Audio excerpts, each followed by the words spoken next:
இன்னைக்கு நம்ம பார்க்க போகிற டிஷ் என்னதுன்னா ரொம்பவே ஸ்பெஷலான டிஷ் மட்டன் சுக்கா பார்க்க போகிறோம். இது ரொம்ப டேஸ்ட்டாக இருக்கும். எங்கள் மாமியார் சூப்பராக செய்வாங்க. இன்றைக்கி நம்ம அவங்க செய்கிறத பார்க்க போகிறோம். நாங்கள் இன்றைக்கி 1/2 kg மட்டனில் இது செய்கிறோம். 1/2 kg மட்டனை நல்ல ஒரு குக்கரில் அவிச்சு எடுத்துக்கோங்க. கடாயை வச்சுக்கோங்க. கடாயில் நல்ல எண்ணெய் நிறைய விட்டுக்கோங்க. நாங்கள் நல்லெண்ணெய் சேர்த்துருக்கோம். நீங்கள் வீட்டில் என்ன ஆயில் யூஸ் பண்ணுறீங்களோ அதை சேர்த்துக்கோங்க. நிறைய சின்ன வெங்காயம், கிரேவி நிறையா வேணும்னா சின்ன வெங்காயம் கொஞ்சம் நிறைய ஆட் பண்ணிக்கோங்க. முழுசாகவே நீங்கள் இந்த மாதிரி சேர்த்துக்கோங்க.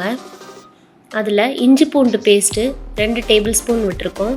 கருவேப்பிலை நிறையா விட்டுருக்கோம். போட்டு நல்லா வதக்குங்க. இந்த மாதிரி நல்லா வதக்கும்போது அந்த பச்சை வாசம் போகிற வரைக்கும் நல்லா வதக்கிக்கோங்க.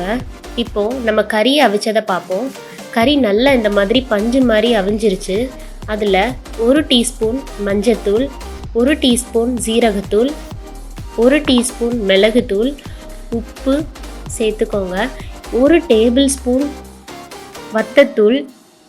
இப்போ நம்ம வதக்கின வெங்காயத்தை திருப்பி அந்த குக்கரில் வச்சு இன்னும் ஒரு 2 விசில் போட்டிங்கன்னா சூப்பராக ரெடி ஆயிரும் இந்த மட்டன் சுக்கா.